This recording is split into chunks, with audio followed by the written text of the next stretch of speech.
Breaking news, Merck says it has submitted its application to the FDA for emergency use.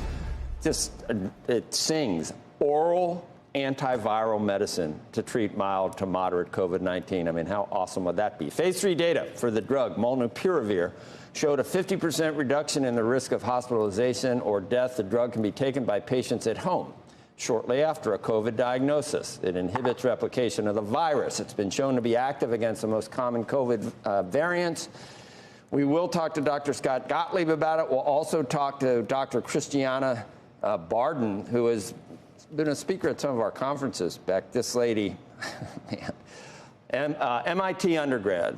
I'm going to talk, so get ready. I'm going to talk to her about which department. She has a master's and a bachelor there. Then a Harvard MD and like summa cum laude or something. And then an MBA from Harvard, too. So she's heading up a big biotech fund. MPM founded the company that does this kind of thing. She knows all about this stuff, too. We'll talk about it. But what I was saying that I was getting to was who slowed Merck's COVID remedy. This is really interesting. So there was a whistleblower that got the full backing of a lot of people that now have some egg on their face, I would say.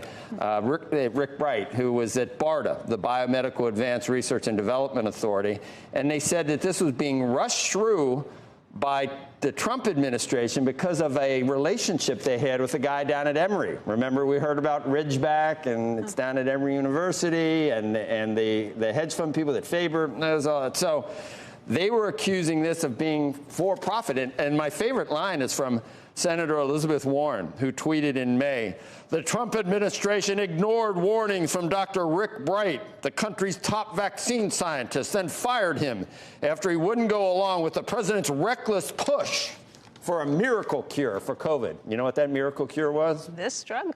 This drug. Wow. So anyway, it's interesting. It's just in the journal, but it all comes home to kind of roost. Now this guy was appointed by President Biden and is back in government, Rick Bright. The officials who backed molnupiravir can now claim vindication, the journal says, but it's too late for the thousands of Americans who already died of COVID-19 because this might have been ready a lot earlier. Wow.